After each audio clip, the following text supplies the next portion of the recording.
하나님의 기뻐하심으로 기도와 소원 가운데 풍성한 주의 은총과 성령의 역사가 함께 하시기를 축복합니다. 말씀의 제목 같이 나눕니다. 노아의 신앙. 노아의 신앙. 아멘. 오늘 여러분과 같이 노아 홍수 사건 이후에 노아가 이제 다시 방주에서 나오는 그 서막을 통해서 우리에게 주신 주님의 은혜, 그리고 노아는 어찌하여 하나님의 이런 은혜를 입었는가, 이걸 잘 묵상하시면서 오늘 여러분 가져오신 기도 제목마다 선한 응답이 함께 하시기를 축복합니다. 올해도 어김없이 이제 또 수능을 볼 우리 자녀들이 있습니다. 또 우리 학생들은 학교에서 제일 듣기 싫은 말 중에 하나가 뭐냐면 시험이라는 거예요. 그래서 학기 말고사만 있으면 좋겠는데 그나마 다행인데 중간고사, 그다음에 뭐 쪽지 시험, 뭐 수시로 보는 시험들이 자꾸 있다 보니까 시험자만 들면 시험 들게 생겼어요. 항상 마음이 무겁고 불편할 때가 많습니다. 그런데 통상 성경에서 말하는 이 시험의 의미를 가만히 생각해 보면 하나님께서 우리를 훈련하시고 하나님께서 우리를 단련하셔서 강하게 하는 과정 속에 있다는 사실을 항상 여러분의 신앙 속에 잊지 않기를 바랍니다. 시험이란 단어의 헬라어 원뜻을 보면 두 가지 의미가 있어요. 하나는 흔들어 본다는 뜻이고요, 또 하나는 확인해 본다라는 뜻입니다. 그러니까 이게 마귀가 하는 유혹이 아니라 하나님이 우리를 시험하신다 했을 때 하나님이 우리를 흔들어 보시는 거예요. 하나님께서 우리를 확인해 보시는데 뭘 확인해 보시냐면 얼마큼 성장했는지, 얼마큼 믿음의 뿌리가 깊어졌는지 그걸 확인하시고 그 상황 속에서 감당할 만한 복의 지경을 넓혀 주신다는 것을 꼭 기억하시길 바랍니다. 그렇기 때문에 시험과 심판은 달라요. 심판한다라고 했을 때는 우리가 어떤 행위에 대한 결과에 책임을 물으려고 벌이든지 상을 내릴 때 심판한다라는 말을 씁니다. 그런데 시험이라고 하는 의미는 다음 단계로 옮겨져가는 과정이라는 걸 생각하면 이건 성장의 기회요, 성숙의 시간이라는 것을 우리가 염두에 두셔야 합니다. 그렇기 때문에 오늘도 생명의 말씀을 통하여 기억해야 될 것은 주님께서 우리를 떨어뜨리시거나 버리려고 하시는 것이 아니라 다음 단계로 도약하고 딛고 일어서게 하시는 기회다, 이걸 생각하시면 오늘 기도하고 간구할 때 혹시 여러분 마음속에 무거운 짐이라든지 아픈 상처라든지 찢긴 감정들이 있을지라도 주님을 간곡히 붙들고 의지하여서 믿음의 강함이 회복되시길 축복합니다. 이 정형외과에서 그래요. 뼈가 톡 부러지면요, 그 자리는 다시는 안 부러지고 다른 자리가 약해서 부러질 때가 많다고 이야기합니다. 한번 연약한 곳이 부러졌다 붙을 때는 굉장히 단단하게 붙는다고 하죠. 내 인생의 아픈 시간들, 상처의 시간들이 여러분의 믿음을 강하게 일으키는 축복의 기회가 꼭 되시길 바랍니다. 오늘 노아 홍수 사건을 여러분과 같이 나누려고 합니다. 노아 홍수 사건은 시험이 아니라 하나님의 심판하심이에요. 왜 심판하셨냐면 하나님이 지어놓으신 백성들이 주님을 따르고 말씀대로 가고 있지 않은 겁니다. 그래서 하나님께서 그것을 오래 참아 기다리시다가 더 이상은 아니 되겠구나 해서 하나님이 선택하신 방법은 이 컴퓨터로 말하면 포맷입니다. 다 지워버리고 새로 시작해야 되겠다. 도대체 이거는 고쳐 쓸 수 없는 상황까지 가서 수리가 안 되는 거예요. 그래서 하나님은 다 지워버리고 시작을 하시는데요, 우리가 쓰는 물건은 다 지워버리고 다시 하지만 하나님이 시작하실 때는요, 뭔가 시작할 수 있는 씨앗으로 말하면 종자 씨앗과 같은 어떤 사람과 대상을 놓고 시작을 하셨어요. 그래서 여러분 아시는 바와 같이 노아를 우리가 이제 오늘 발견하게 되는데, 노아가 당대 어떤 인물이냐면 오늘 말씀 조금 앞부분을 봅니다. 7장 1절에 보시면 거기 이런 말씀이 나와요. 같이 봅니다. 시작. 여호와께서 노아에게 이르시되 너와 내 온 집은 방주로 들어가라. 이 세대에서 내가 내 앞에 의로움을 내가 보았음이니라. 아멘. 자, 뭐라고 말씀해요? 하나님이 물로 세상을 다 심판하시려고 했는데 그 악하고 불의한 세대 가운데 의로운 자라고 하나님이 여겨주신 사람이 노아입니다. 그래서 노아만 선택한 게 아니고 그의 가정을 선택해 주셨고 아울러서 그들을 보존하고 살리기 위하여 통하여 방주를 짓게 하시는데요. 방주는 사람의 생각으로 지은 게 아니고 하나님이 방법을 알려주셔서 지은 겁니다. 그래서 공사하고 짓는 시간이 무려 120년이라는 시간이 흘러갔고요. 하나님은 그 방주 안에 모든 동물의 종자와 같이 한 쌍씩 그 방주 안으로 들여놓게 하시고 물로 세상을 다 심판하신 후에 노아의 가족과 그리고 그 동물들을 나오도록 하나님이 섭리하신 것을 보게 됩니다. 그래서 노아를 이야기할 때 당대의 의로운 자라는 것을 우리가 먼저 기억해 보셔야 됩니다. 이 말씀은 히브리서 11장 7절에서 또 한 번 나와요. 히브리서 11장 7절 시작. 믿음으로 노아는 아직 보이지 않는 일에 경고하심을 받고 경외함으로 방주를 준비하여 그 집을 구원하였으니 이로 말미암아 세상을 정죄하고 믿음을 따르는 의의 상속자가 되었느니라. 아멘. 의로운 자라 여김받고 믿음을 이어서 상속할 자로 여김받았다 이렇게 말씀합니다. 오늘 이 귀한 시간 나오셔서 기도할 때 하나님께서 여러분의 마음에 선한 응답과 열매를 거두게 하실 뿐만 아니라 여러분 또한 믿음의 상속자요 축복의 주인공이 꼭 되시기를 바랍니다. 그래서 오늘 누구도 이 하나님의 말씀을 인정하지 않고 믿지 않고 있던 그런 시대 속에서 하나님이 유달리 다 기억했던 사람이 노아라면 오늘 이 혼란하고 어지러운 세대에 믿음을 잃어가고 사랑을 잃어가고 하나님을 향하지 않는 이 불의한 세대 속에서 하나님이 찾고 찾는 사람이 있다면 오늘 이 시간 기도하는 여러분이 되시길 바랍니다. 그래서 그 믿음이 하나님께 인정함을 받았다는 거예요. 사람의 인정이 아니고 하나님께 인정받는 믿음과 고백이 여러분의 신앙 속에 꼭 있기를 바랍니다. 그래서 오늘 방주에 들어갔던 노아의 가족 그리고 그 생물들이 150일 후에 방주의 창문이 쫙 위로부터 열려졌고 그리고 그게 걷어졌을 때 방주 밖으로 그들이 나오는 역사가 시작되는 장면이 오늘 이 8장에서 우리에게 보여지고 있습니다. 이걸 보면서 하나님의 계획하신 주님의 섭리가 어디 있는가를 잘 기억하시면서 우리의 눈에 보여지는 세상만 보고 낙심하지 말고 하나님의 그 본심을 잘 알아서 승리하는 고백이 있기를 바랍니다. 자, 오늘 본문 중에 1절을 보세요. 1절이 이렇게 시작합니다. 1절 시작. 하나님이 노아와 그와 함께 방주에 있는 모든 들짐승과 가축을 기억하사 하나님이 바람을 땅 위에 불게 하심에 물이 줄어들었고. 아멘. 하나님은 물기를 내시거나 물을 줄이실 때 사용하는 게 바람을 사용하세요. 홍해를 건널 때도 동쪽에 뜨거운 바람을 불게 하셔서 저는 그 표현을 이렇게 하잖아요. 대형 헤어 드라이기로 하나님이 강한 뜨거운 바람을 불어서 홍해를 바람으로 밀어내서 좌우로 길을 내고 그 뜨거운 바람이 바닥을 진흙과 같은 그 땅을 딱딱하게 만들어서 하나님의 백성들이 건너가게 하셨더라. 오늘 말씀도 여러분 40주야가 비가 온다고 한번 생각해 보세요.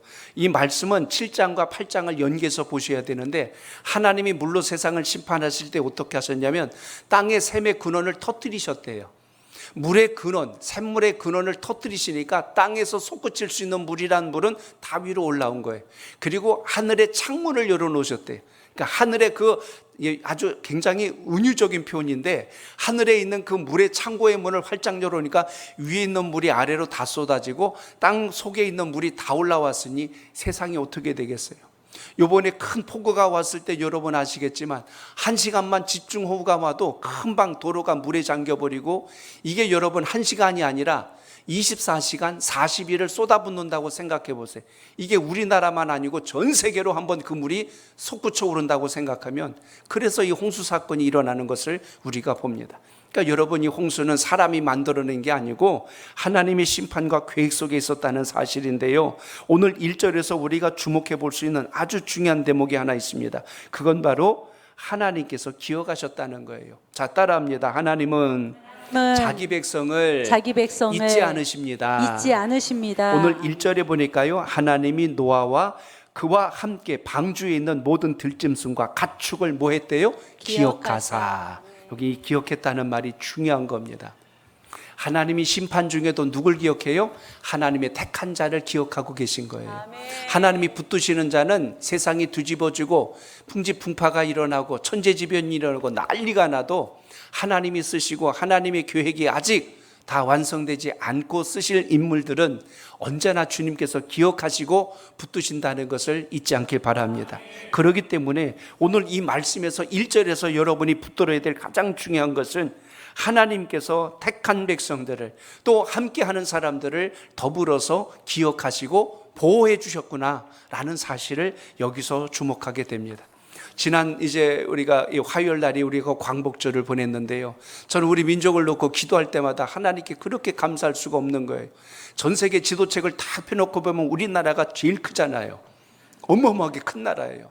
그래서 우리나라를 이따시만하게 그리고 미국을 요따시만하게 그리고 중국은 요만하게 그려놓고 이렇게 쓰면 좋겠지만 사실 이 작은 대한민국을 하나님께서 이 마지막 혼란한 시대에 민족의 수많은 임진왜란을 거치고 일제 36년의 강점기를 넘고 6.25의 전쟁을 치르고 IMF의 위기를 뛰어넘어서 전 세계 지금 세계 10대 강국 안에 들어올 수 있다는 건 이건 기적 중의 기적입니다.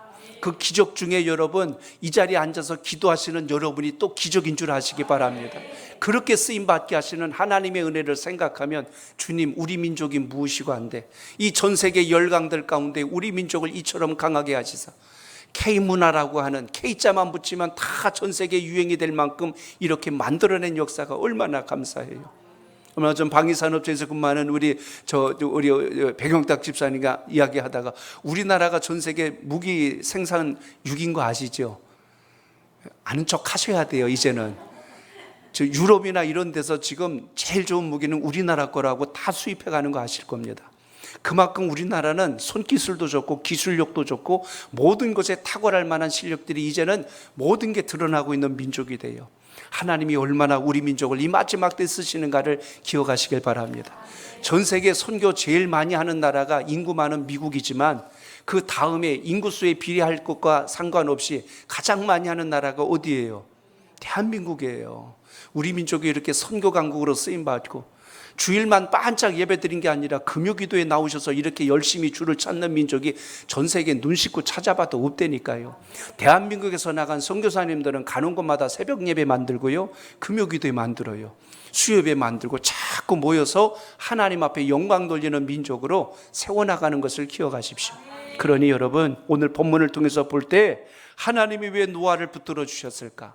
그 시대에 모든 악하고 불의한 시대에 노아를 보니까 그를 의롭게 하나님이 여겨주셨고 그의 믿음을 인정해 주셨고 그래서 그와 그의 집안 그리고 이 집안을 통하여서 모든 민족을 다시 시작하시는 하나님의 역사를 우리가 보게 되었다는 사실입니다. 그렇기 때문에 하나님은 결코 오늘 그들을 잊으신 분이 아니다. 그리고 침묵하시는 분이 아닐 뿐만 아니라 보호하시는 분이라는 사실을 우리가 꼭 기억해야 된다는 사실입니다. 그래서 노아가 600세 되던 해에 그 해에 날짜로 치면 오늘 성경에 보니까 2월 17일 날 하늘에서 비가 쏟아지기 시작을 했고요. 그리고 그 방주가 떠서 움직인 시간을 계산하니까 노아가 601세 되던 해 2월 27일 날수로 따지니까 총 370일 동안 이 방주가 물 위에 떠 있었어요. 그런데 그 떠있는 방주 안에 노아 가족만 있었나요? 모든 동물들이 같이 있었는데 여러분 동물하고 여러분 동물원에서도 아니고 그 방주가 크면 또 얼마나 크겠어요. 모든 동물들과 1년을 거기서 산다고 생각해 보세요. 제가 한 번은 이 8장을 묵상하다가 오만 가지 생각이 들었다니까 하나님 저 동물들이 똥만 싸대가지고 얼마나 크게 또 많을까. 1년 동안 먹이는 건 얼마나 놀랍고 제가 깜짝 놀란 건 그거예요. 그 안에 먹이 사슬이 있잖아요. 근데 지금 다 종자들만 들어왔는데 누가 만약에 하나라도 먹어버리면 그 생물은 없어지는 거 아닙니까? 근데 신기한 건 하나님이 그들의 입을 막아주시고 이빨을 뽑지는 않았어요. 막아주시고 살려주셔서 다 1년 동안 보존했다가 나올 수 있도록 해주신 걸 생각하면 이게 정말 은혜 중에 은혜 아닙니까? 1년 동안 닫혀있던 창문이 탁 열릴 때 그 공기의 숨을 마시는 노아의 기분이 어땠을까를 생각해 보세요. 이거 정말 이제 살았구나라는 그 느낌이 들지 않았겠어요? 근데 그 1년이란 시간을 생각해 보세요. 정말 우리 이러다가 그냥 여기서 끝나는 거 아니야? 이런 생각 안 들겠냔 말이에요. 물 위에 계속 떠가지고 어디로 가는지도 모르고 그 배에 두 가지가 없어요. 돛으로 세운 것도 없고 뒤에 스크로로 밀고 가는 것도 없고요. 노를 짓는 노도 없어요. 그 말은 하나님이 인도하는 대로 가는 게 방주예요. 그래서 마침내 어디에 머물러요? 아라랏산에 멈추게 되었고, 그때 이제 그 문을 열고 나오는 역사가 시작되지 않습니까? 그렇기 때문에 우리는 인생을 살다가 풍랑을 만나고 위기를 만나면 하나님 왜 나를 잊으셨나요? 마치 다윗의 시편 13편 1절과 같은 고백을 할 때가 있어요. 다윗도 인생의 위기를 만났을 때 이런 탄식시를 지었어요. 한번 읽어봅니다. 시작. 여호와여 어느 때까지니까 나를 영원히 잊으시나이까? 주의 얼굴을 나에게서 어느 때까지 숨기시겠나이까? 아멘. 사울로 인하여 죽을 고비를 수도 없이 넘기다 보니까 다윗이 그러는 거예요. 하나님, 제가 언제까지 이렇게 도망 다녀야 됩니까? 하나님, 정말 하나님 저 기억하고 계신 거 맞아요? 하나님, 저 이러다가 정말 나중에 아주 인생 종치는 거 아닙니까? 별 생각이 다 들어서 이렇게 하나님께 탄원하며 시를 지어 부른 것을 보게 됩니다. 그러나 하나님은 우리의 인생의 고통 속에 눈물 짓고 있을 때도 외면하신 분이 아니라 끝까지 지키시는 분이라는 걸 잊지 않길 바랍니다. 그 대표적인 사건이 여러분 출애굽기를 보면 아세요. 하나님의 백성들이 애굽 땅에서 400년이 넘도록 종살이하고 살 때 그들이 나중에 탄식하고 절망하여 하나님께 부르짖게 되자 하나님이 그들을 어떻게 하셨냐면 권고하셨더라라는 말씀이 나와요. 굽어 살펴보시는 말씀이 나오는데 출애굽기 2장 25절 보세요. 거기 그런 말씀 나옵니다. 시작. 하나님이 이스라엘 자손을 돌보셨고 하나님이 그들을 기억하셨더라. 아멘. 하나님은 돌보시는 분이요, 하나님은 기억하시는 분이다. 우리가 생각할 때는 아무 관심도 없는 것 같지만 그게 아니라는 거예요. 부모가 자식을 키울 때 1살 될 때, 2살 될 때, 5살 될 때, 7살 되고 10살 이렇게 해서 유치원 다닐 때, 초등학교 다닐 때, 중학교 갈 때, 고등학교 갈 때 그때 뭐 해줘야 될지 미리 머릿속으로 다 계산하고 그때 필요한 거 다 하려고 준비하고 있어요.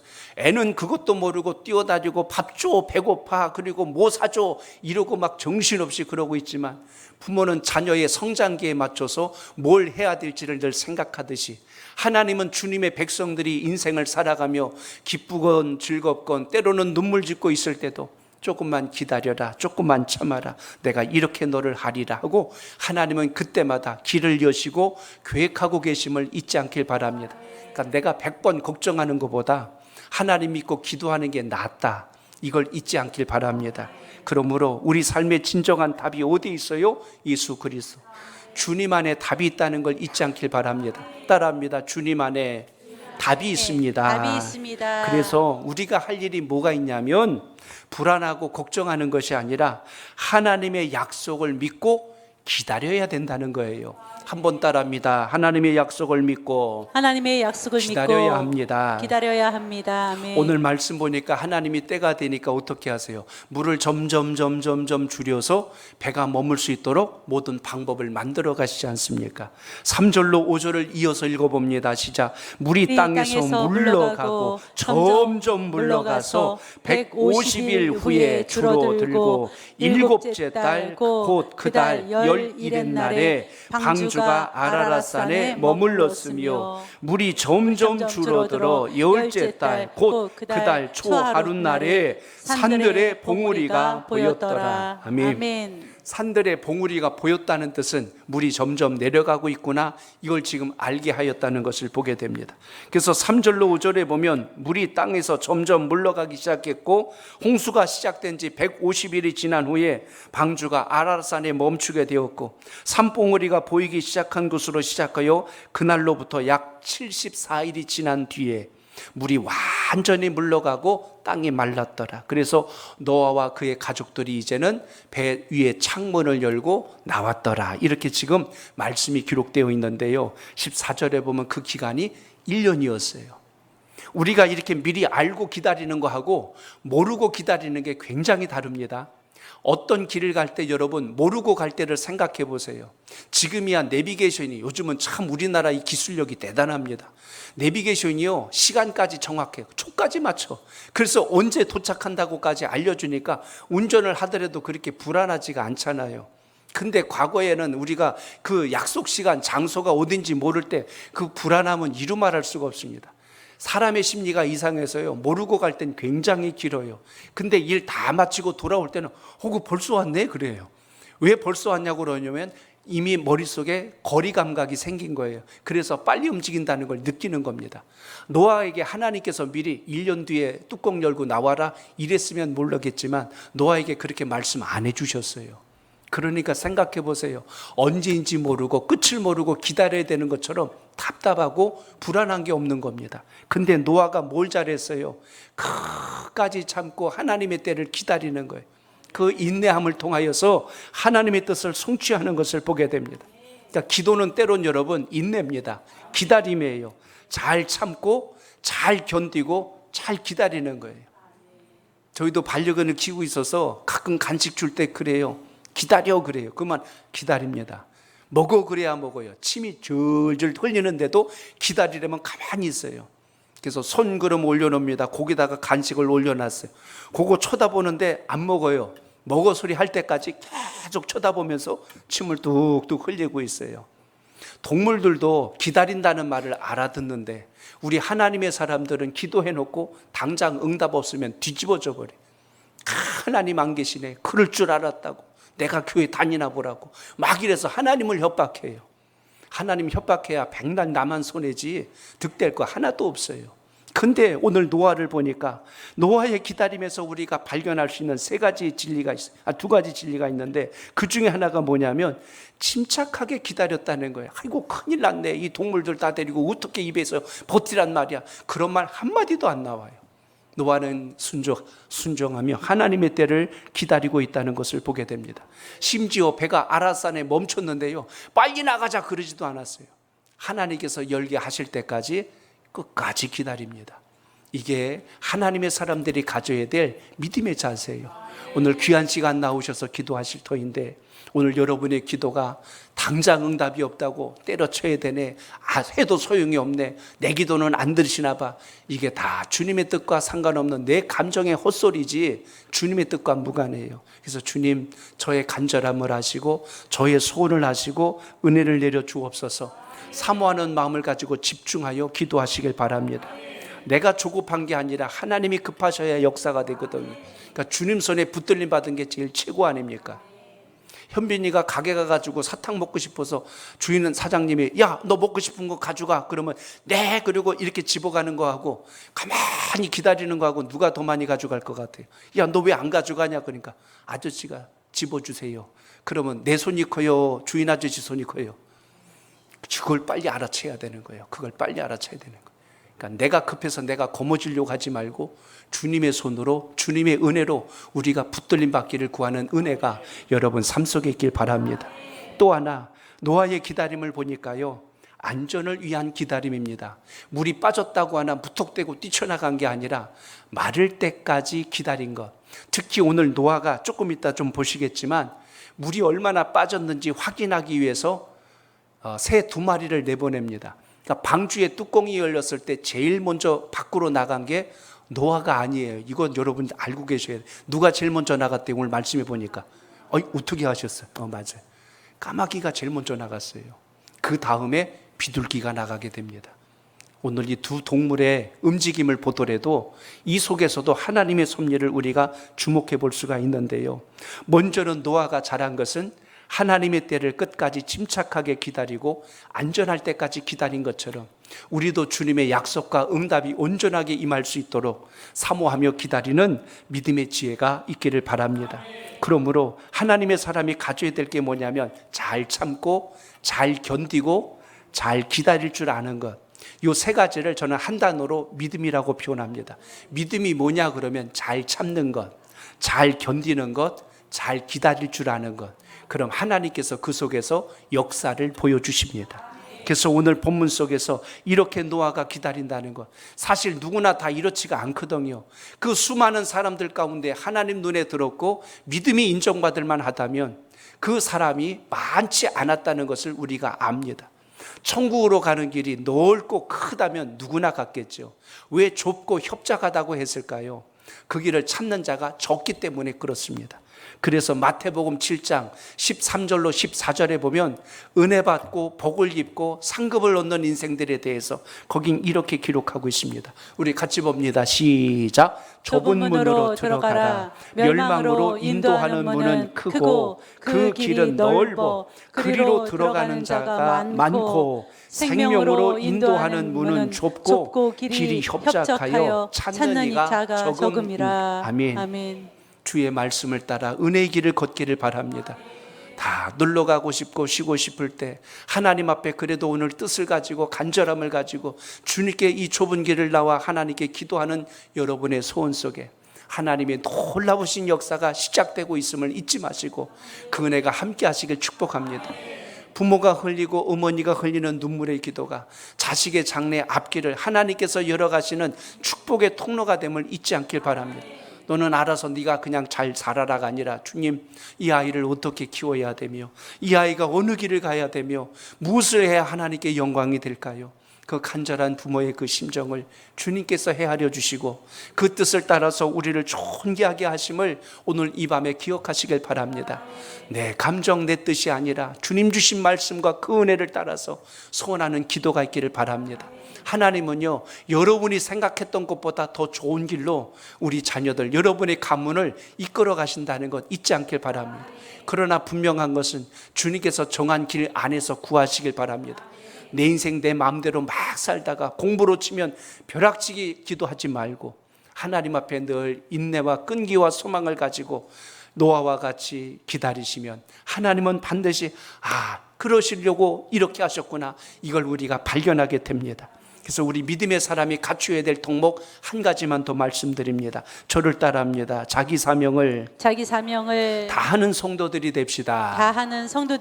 제가 오늘 사명을 다하는 성도가 되라고 말씀드렸는데 오늘 여기 6절에서 12절까지 끝까지 보시면 노아의 방주가 지금 아라랏산에 딱 걸려서 이제 멈추게 됐어요. 그리고 나서 40일이 지난 후에 물이 다 가만 여부를 알아보기 위해서 노아가 했던 방법이 뭐냐면 먼저 까마귀를 내보내 본 거예요. 왜 내보내 보냈을까요? 밖에 나가서 뭐라도 징표를 물고 오면 그것이로구나 하고 이제 알고 싶은 마음에서 까마귀를 내보냈습니다. 그리고 그 나중에 누구를요? 비둘기를 내보낸 장면을 보는데 둘이 밖으로 나가는 모습이 오늘 본문에 자세하게 기록되어 있어요. 이걸 보시면 까마귀의 행동과 비둘기의 행동이 달랐다는 걸 여러분이 아시게 됩니다. 여러분 7절 보세요. 7절 시작. 까마귀를 내놓음에 까마귀가 물이 땅에서 마르기까지 날아 왕래하였더라. 아멘.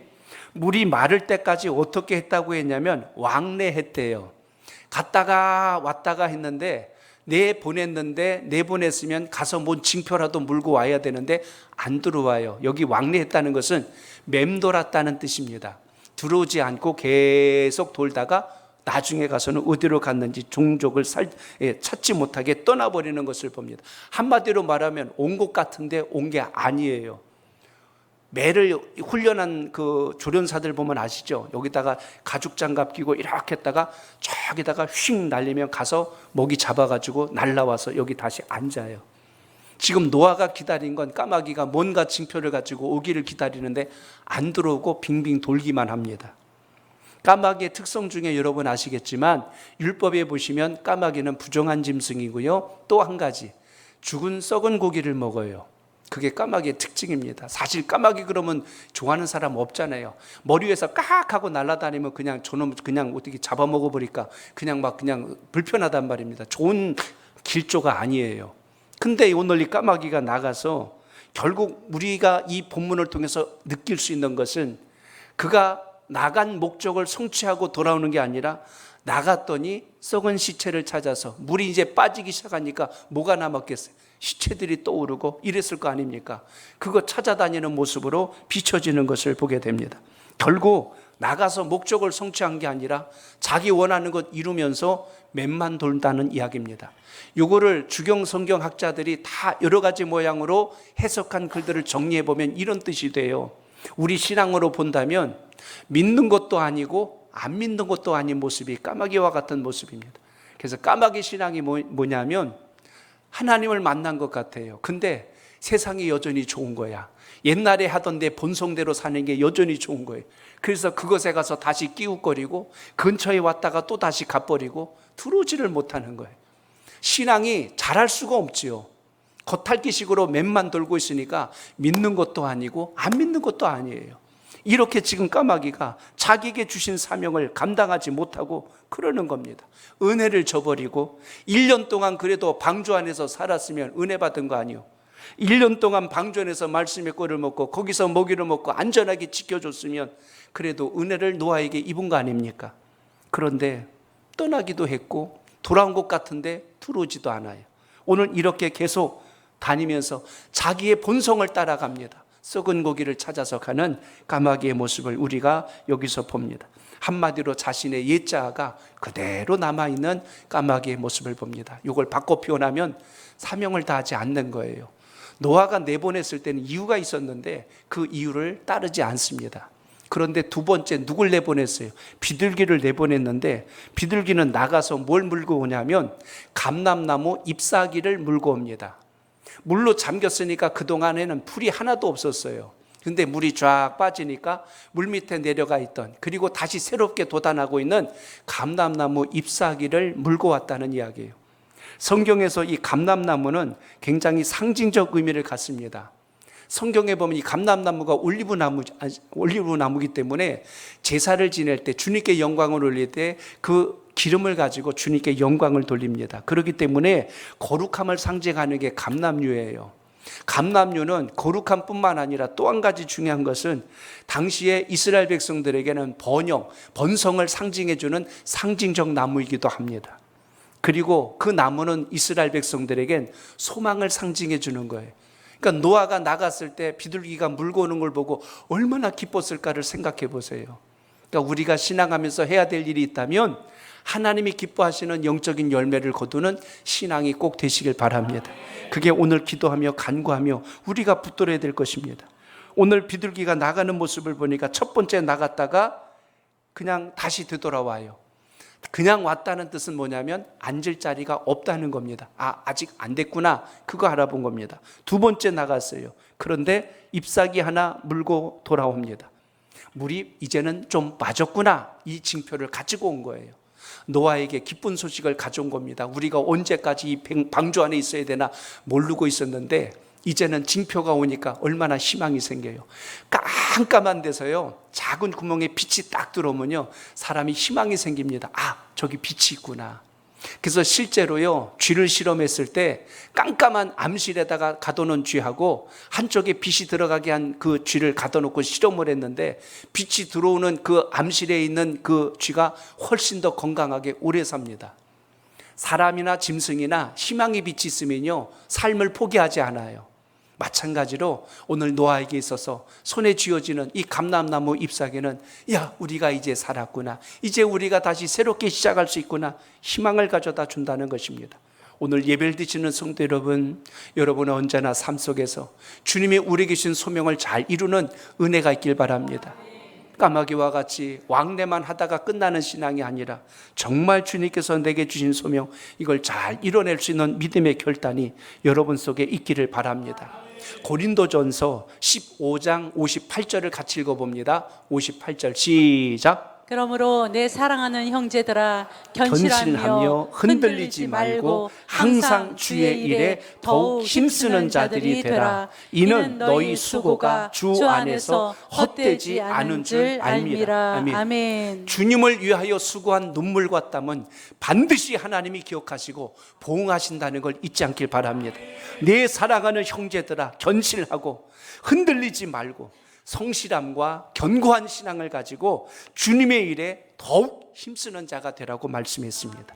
오늘 여러분의 수고와 애씀이 하늘나라에 있는 상급이 되고 이 땅엔 축복의 열매로 거둬진다는 걸 잊지 마시고 그 은혜가 함께 하시기를 바랍니다. 그래서 오늘 여기 8절로 9절에 보세요. 우리 끝으로 한 번만 더 읽습니다. 시작. 그가 또 비둘기를 내놓아 지면에서 물이 줄어들었는지를 알고자 하매 온 지면에 물이 있으므로 비둘기가 발붙일 곳을 찾지 못하고 방주로 돌아와 그에게로 오는지라. 그가 손을 내밀어 방주한 자기에게로 받아들이고. 아멘. 까마귀는 왕래하였더란데 비둘기는 받아들여주고. 그래서 신앙의 원리는 믿음 안에 꼭 거하시길 축복합니다. 하나님이 여러분에게 맡겨주신 사명을 소리하지 마시고 충성된 일꾼 꼭 되시길 바랍니다. 그로 인하여서 주님의 나라, 하나님의 영광뿐만 아니라 여러분의 삶 속에 순적한 은혜가 있음을 기억합니다. 모든 짐승이나 동물 보면 그 어떤 상징적 성격이나 특징적 이미지로 우리가 뭔가를 평가할 때가 있지 않습니까? 왜 성경에서 비둘기를 순결하다고 말하고 왜 비둘기를 부드러운 어떤 대상으로 상징적으로 묘사할까요? 그만큼 비둘기는 순종자라고 깨끗하고 정결하며 또 제물로 드려진다는 걸 생각한다면 그런 의미에서 우리가 이것을 볼 수 있어야 합니다. 오늘 이 시간 예배와 또 기도를 통해서 우리가 발견해야 될 가장 귀중한 것이 있다면 주님께서 여러분을 늘 기억하고 계심을 오늘도 잊지 않기를 바랍니다.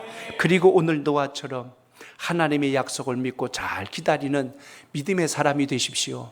그리고 오늘 말씀에서 한 가지 더 기억할 것은 비둘기와 같이 내게 주신 사명 잃어버리지 말고 잘 회복하셔서 주님께 인정이 되고 상급을 얻는 여러분의 믿음 되시길 바랍니다. 오늘 창문을 열고 나갔다는 의미는 새로운 시작이 열렸다는 뜻과 같습니다. 우리들의 신앙은 안 그럴까요? 내 영혼의 문을 꼭꼭 닫아놓고 그 안에 숨어버리면 하나님이 아무리 복을 붓고 싶으셔도 복을 담을 수가 없습니다. 우리가 마음의 창을 꽉 닫아놓은 이유는 두 가지가 있어요. 첫째는 믿지 못하기 때문에 안 여는 겁니다. 두 번째는 타성에 젖어 있기 때문에 그래요. 타성에 젖었다는 뜻은 그냥 이렇게만 살아도 되는데 굳이 왜 꼭 그래야 될까요? 라고 이렇게 의구심을 가질 때 그렇습니다. 이대로 좋은데 왜 자꾸만 더 뭘 하라고 그러십니까? 이렇게 되면 우리 인생과 신앙의 건강한 발전과 성장이 오질 않습니다. 제가 고인물과 샘솟는물의 차이를 말씀드렸죠. 고인물은 이끼가 끄고 썩게 됩니다. 그러나 샘솟는물, 흐르는 물은 날마다 생명력이 있어서 유익함을 주게 되죠. 그래서 여러분, 하나님의 사람은 기대하는 마음이 있어야 되고 꿈이 있어야 되고 소망이 있어야 되고 비전이 있어야 됩니다. 그래서 오늘도 이 시간 기도할 때 노아와 같이 또 비둘기와 같이 주님, 오늘 주님 앞에 나와 기도할 때 당장 눈앞에 답이 보이지 않고 힘겨운 시간을 지날지라도 주님께서 주시는 역사, 그 응답 고무지고 반드시 주의 영광 이루게 하옵소서. 이런 결단의 기도가 여러분에게 있길 바랍니다. 말씀 정리합니다. 세 가지 말씀드렸어요. 하나님은 자기 백성을 기억한다. 우리는 뭘 기억해야 될까요? 하나님의 은혜를 기억하셔야 됩니다. 그리고 하나님의 약속을 믿었으면 끝까지 포기하지 말고 기다리세요. 마귀는 의심하게 만들고 불안하게 만들어서 포기하게 만듭니다. 그러나 믿음의 사람은 견디고 버티게 하세요. 하나님이 그 역사가 여러분과 함께 하시길 바랍니다. 그리고 오늘 열어버리신 사명 놓치지 마세요. 달아 없어지는 한이 있어도 녹수로 버림당하는 신앙 되면 안 됩니다. 오늘 건강한 주의 사람 되셔서 오늘 승리하는 신앙 되시길 바랍니다. 오늘 이 믿음 가지시고 다시 한 번 더 힘차게 도약하는 여러분의 신앙 되시길 바랍니다.